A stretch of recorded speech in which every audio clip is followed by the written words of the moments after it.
So, ang sabi ko, we are going to do our practical now.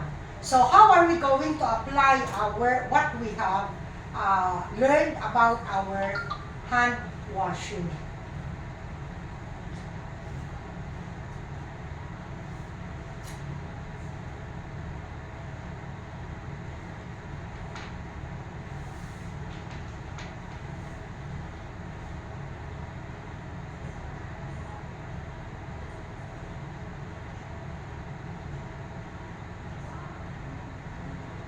Okay, so as we are going to do our hand washing, so there are around, ganon, nasa likod mo. So we have around 13 of this procedure that we are going to follow. Okay, so as I said, lahat ng ginagawa ko, you will be giving it back to me during assessment. Okay, so mag-umpisa sa what, why, and the how. So, the how now, we will start with, so, sabay kayo sa akin. So, ano kayo, baba mo yan. Okay, so let's do it. So, start tayo with our hands. So, we are going to do our hand washing, right? So, we are going to use our soap and water. So, what we do first is, we need to rinse our hands, get enough soap, palm to palm, dorsum left, dorsum right, fingers interlace, fingers interlock, left and right, rotational thumb, left and right, rotational fingertips, left and right, go back to your wrist, rinse, get your towel, pat to dry. This towel, use to close the faucet or use your elbow to close it. This towel to be thrown to where? Disposal. Saan disposal? General black waste. Okay? So why general black waste? Because you did not touch the patient. Okay, we did not touch the patient here. Again, let's do it. Let's repeat. Rinse our hands. Get enough soap. Palm to palm. Dorsum left. Dorsum right. Fingers interlace. Fingers interlock. Left and right. Rotational thumb. Left and right. Fingertips, left and right. Go back to your wrist. Rinse. Get your towel. Tap to dry. This towel, close your faucet or use your elbow to close it. This towel, you are done with the patient. Where to throw? Medical yellow waste bin. So got it?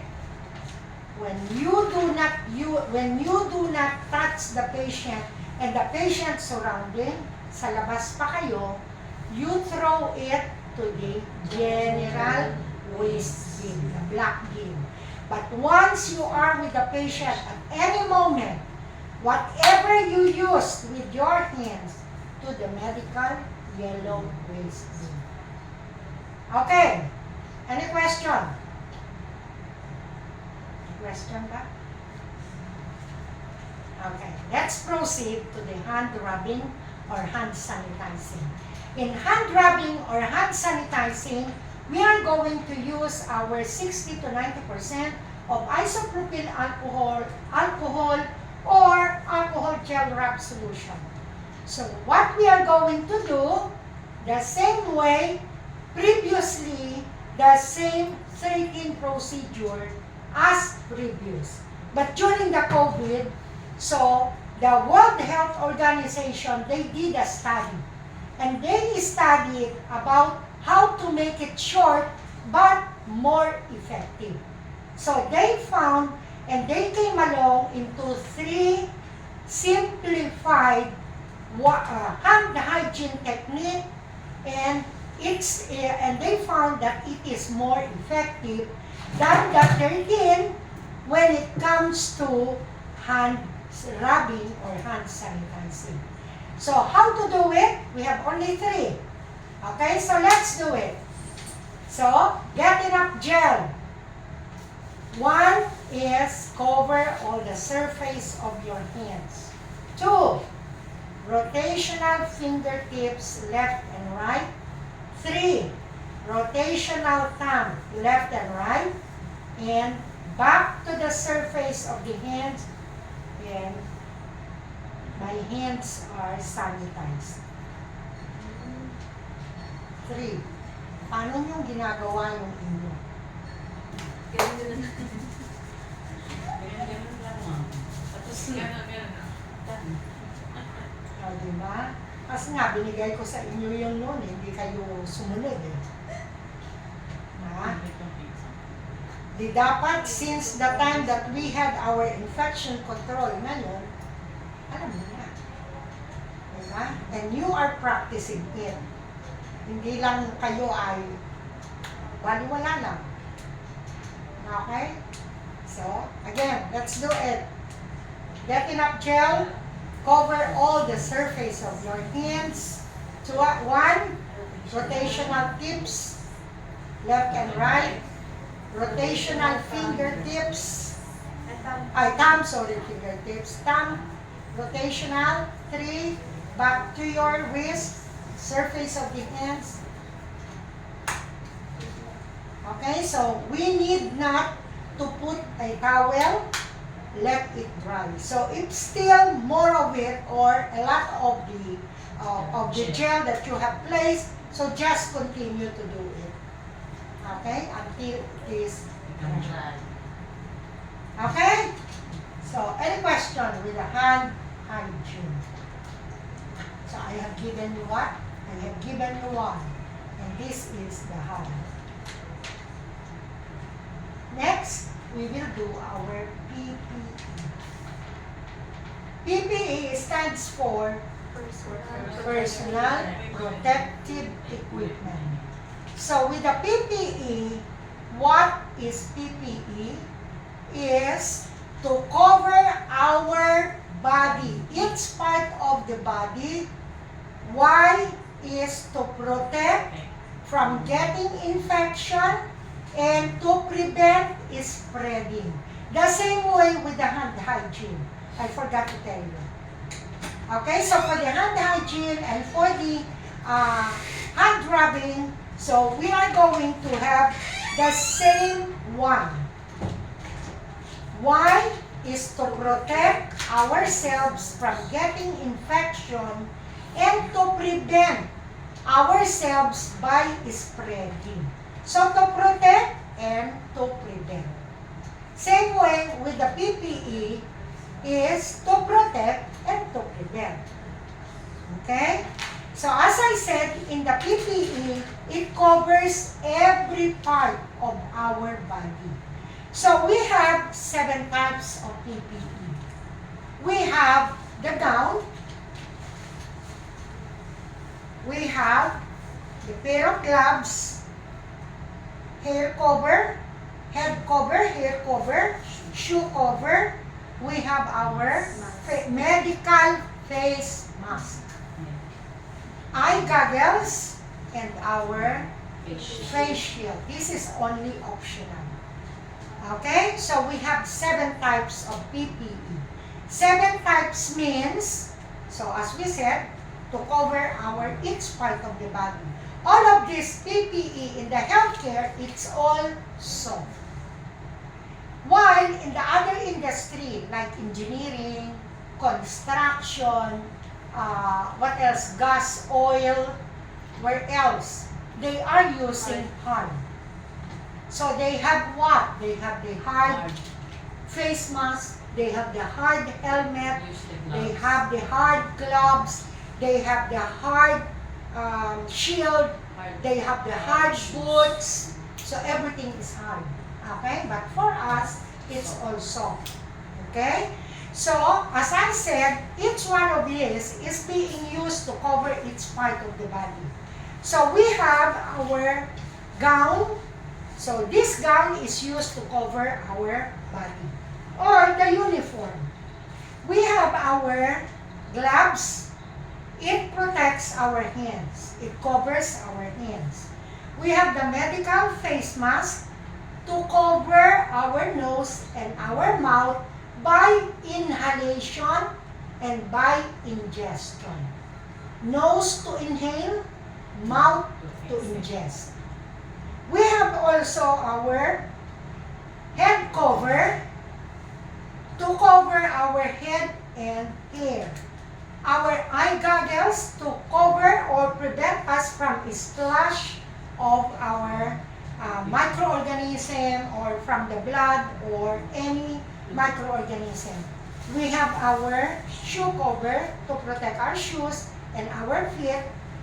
Our face shield, so to prevent splashes on the face. And one more, the N95.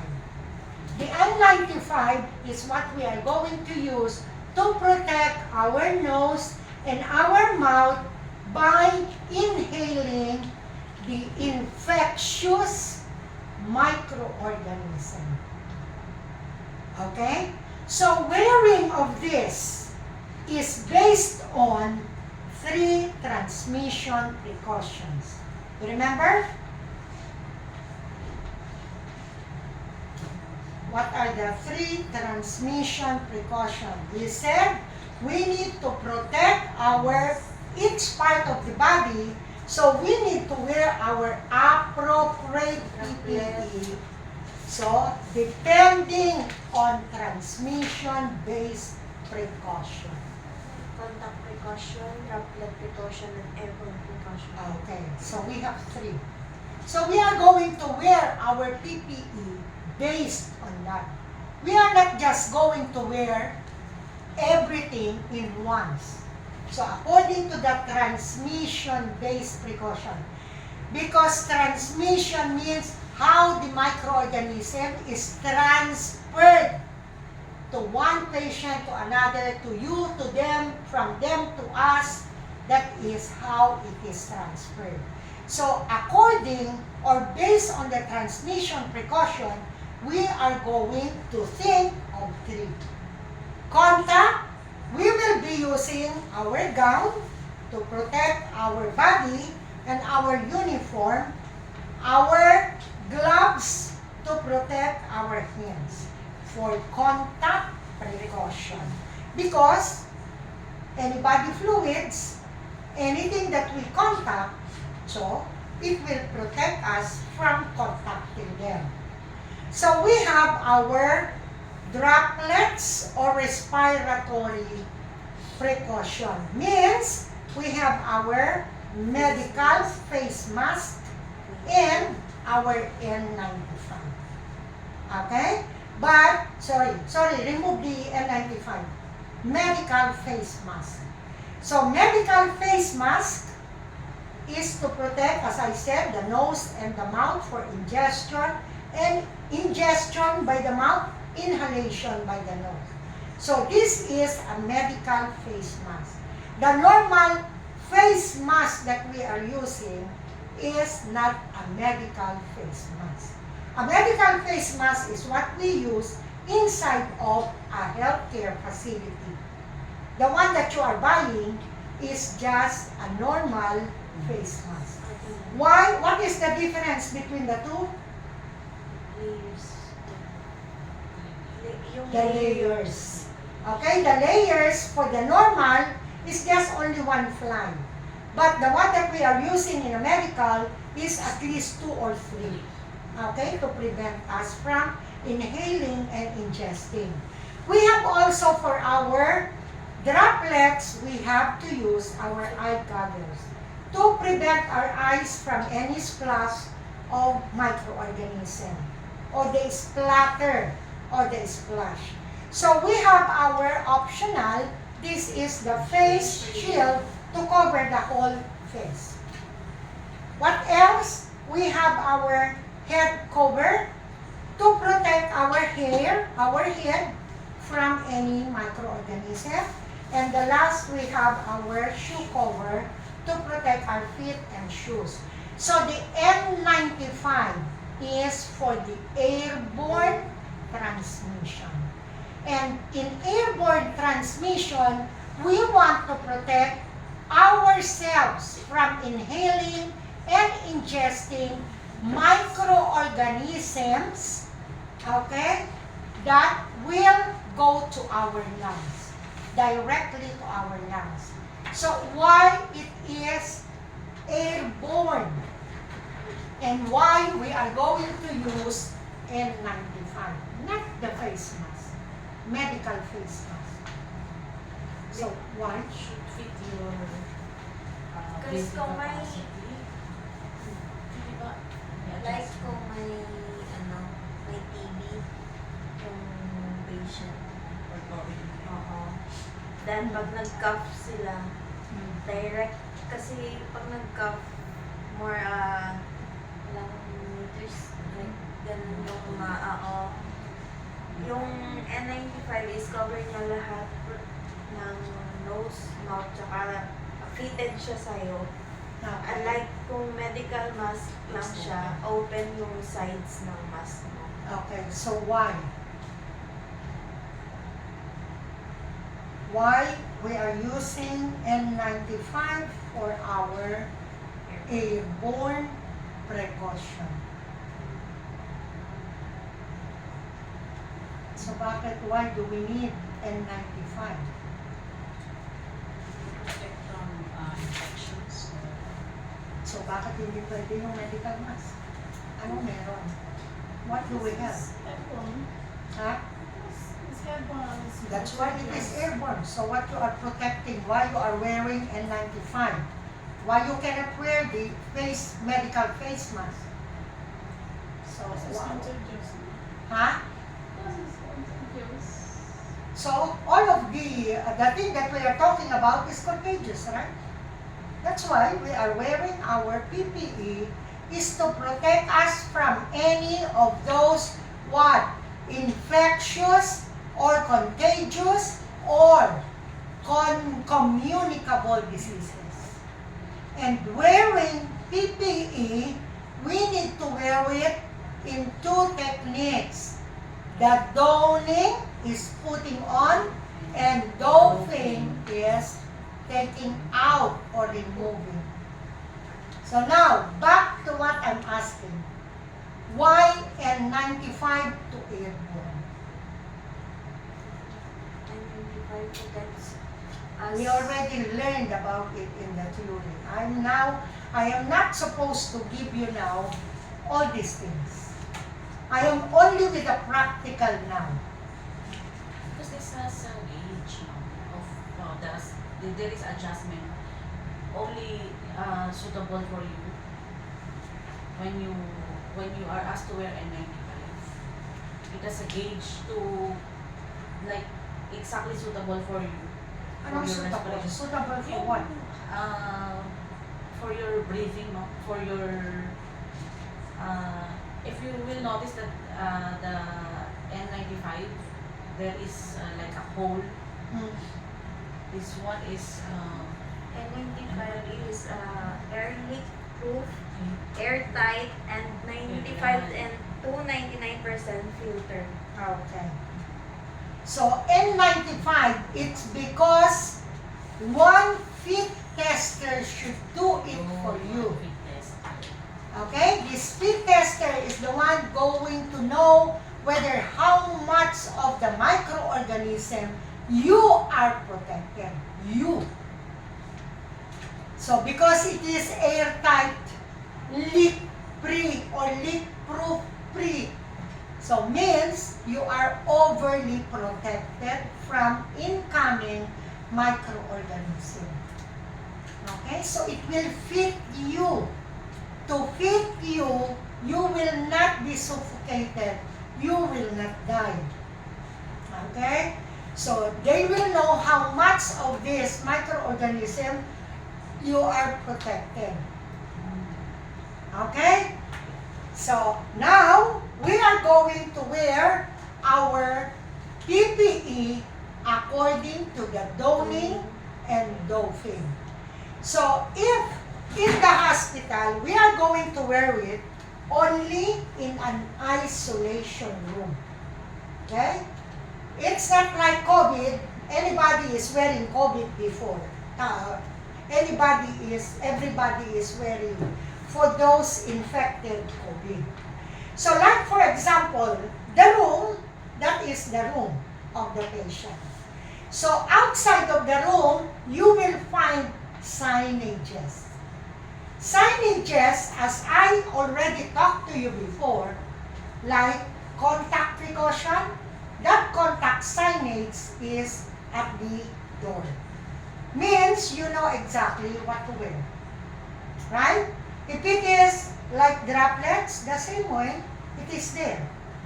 And the airborne, it is there. So before you come in, you know exactly, this is what I'm going to wear. Contact precaution, all of the above. Like for example, the one inside is with a COVID positive patient. So what we need to have is outside of the door, we have our, like a table. And this table, so first, you will find in the isolation room signages. Okay? Next to these signages, to this outside, you will find this food table. On that food table, all of these PPE are on top. Okay? So it requires that the patient is needed sterile, means each one of them is packed in a sterile pack. 100% what? Microorganism free. So, we have all of those on top of the table. On top of this, on the wall, you will have your hand rubbing, wall-mounted hand rubbing solution. Okay? You can picture out. On the side, on the next to the hand rubbing solution, we have our hand soap. Down of that hand soap, you will have another table. You will get 2 basins of water. Okay? And down under that, you will find the yellow medical waste bin and the black waste bin.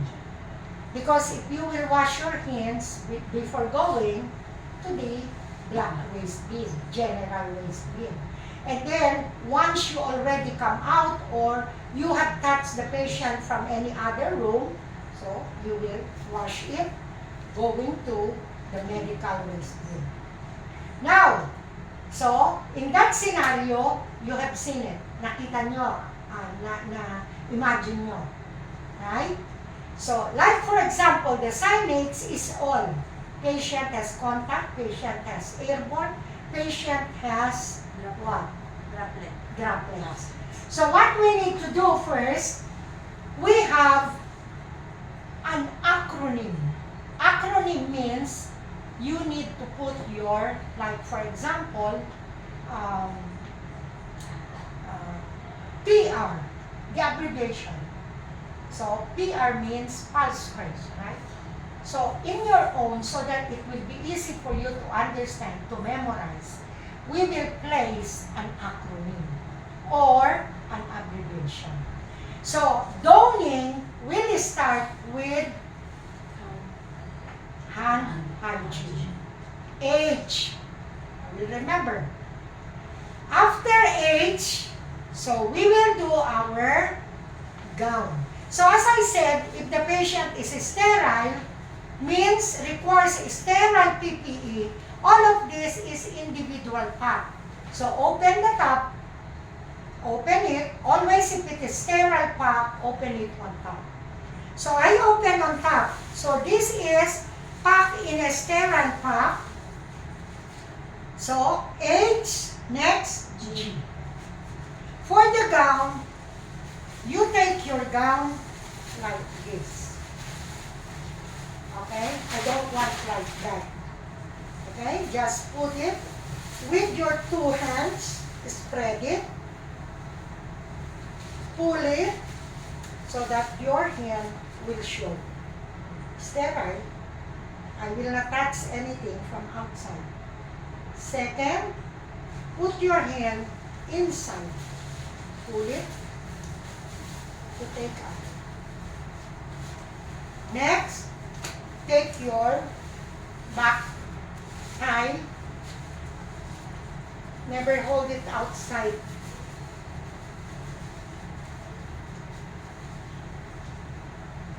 Okay, so tie it.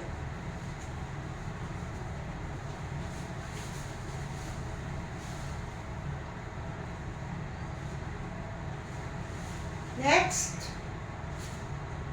gloves. So always remember, when gloving, this is sterile. When gloving, always make sure your thumb is on the right and the other thumb on the left. Okay? Sterile glove, first, pick it up from the fold inside. Palm up, right thumb, insert. So all your sterile gloving is this way. Using your two fingers, insert under, pull it, and cover your wrist. Second glove, scoop it, palm up, right thumb, left thumb. Insert,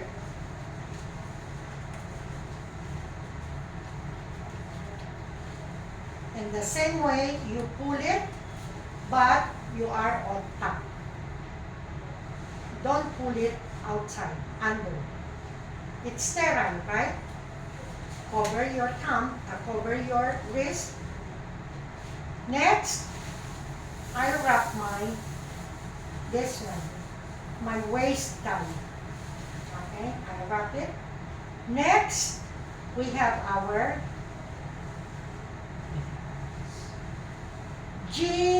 sorry, I'm wrong. Okay, I will not remove now. GHGM. Mali pala ako. Okay? M. Alright? So, taking your mask is sterile, hold it on the side. The string. Okay? So, without the gloves, ha? So, ito yung third. Alright.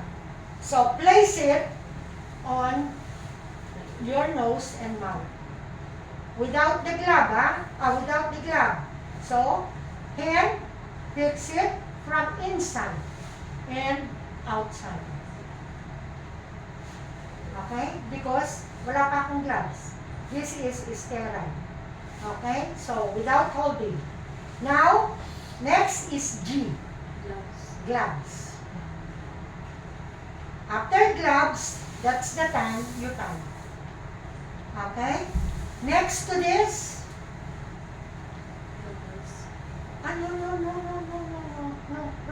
wrong. I have my mask. Goggles. Dito pala tayo muna sa Mask, goggles. mask, medical face mask, then goggles, lift it up from here. The same. So put it to your eyes. Next to this, our optional. If you want to put it, so place it over. Okay? Next to this is the time your gloves. Sorry for that. Okay? Next to this, take your head cover by this. So do not touch your hair. Okay? Next, our foot cover. Same way, I will not place it, but like this. So without touching your shoes. The same way to the left. Okay? So done. I will be going inside my room. So pupunta na ako sa loob. So going inside my room, okay? So, dapat hindi ito, wala akong na-touch or anything. So, because when I was doing my donning, andito lahat ito. Diba? So, going to the room, if I'm alone, I will use my elbow. Okay? So, using my elbow to open the door. But if I have someone, please help me open the door.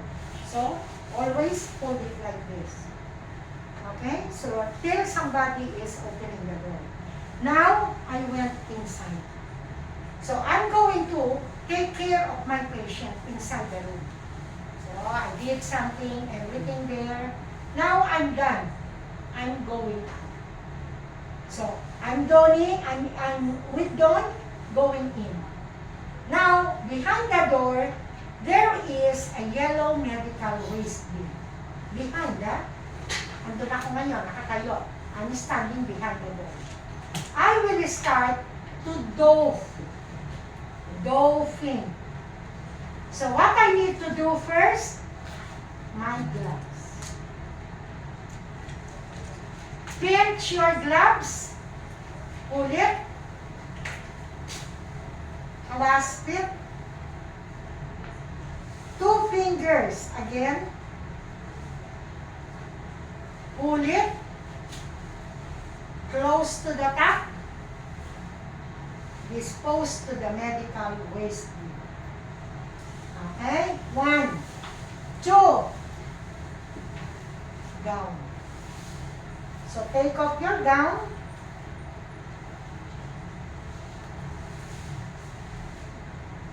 One hand, place it in, hold up to this. Okay? My other hand, go in to the right side, the same. Pull it out and fold it together. The smaller the folding to the medical waste bin. Next, my head cover from inside to fold in to the medical waste bin. Next, the shoe cover. Okay. The next is the shoe cover, same way. Okay. Fold in to the medical waste bin. Next, another. Fold in, medical waste bin. So, I have my goggles out, medical waste bin. If I have this medical waste bin, I'm going out now. You remember, I'm still at the back of the door. Now, I'm stepping out of the door with my mask. When I step out, this is the last. Fold in to the medical waste bin and hand hygiene or hand sanitizing. Any question?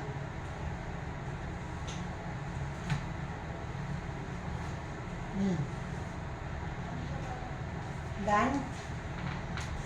Any question?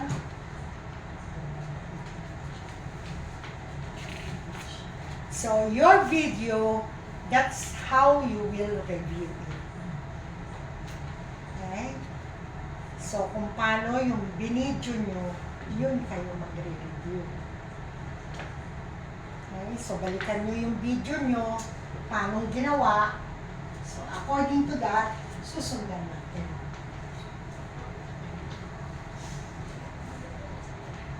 So you are done with your hand hygiene and the PPE. Next week,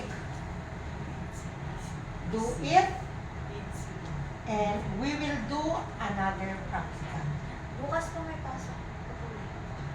So, may pasok kayo bukas. Oo. Yes. So, okay, kaya nyo bang gawin? Handle yun ang chute. Oo. Assessment waiting po. Pwede mo. Kayo. Basahin na naman basa. Ano naman. Yung video. Basahin. Lakas. Oh, sige, next week, ma'am. Hindi. No. Next week na. Next week. Okay. So, pag ginawa natin ng another practical tomorrow, so you will give me 2 next week. Next week. Next week, too. Bali, ano? So, bukas, ma'am, ano tayo? Anong Lecture. Another practical. Actually, hindi ito lecture. Sabi ko nga sa inyo, mabait pa ako dahil inuulit ko. That's not supposed to be. Kasi pag tinanong ko kayong lahat, alam ko na hindi nyo masasagutin. Diba? Kaya, nagre-review ako. Sa bali. Dahil matagal ko na na-experience yan. Tumatagal lang kasi wala naman nakakasagot. Di ba?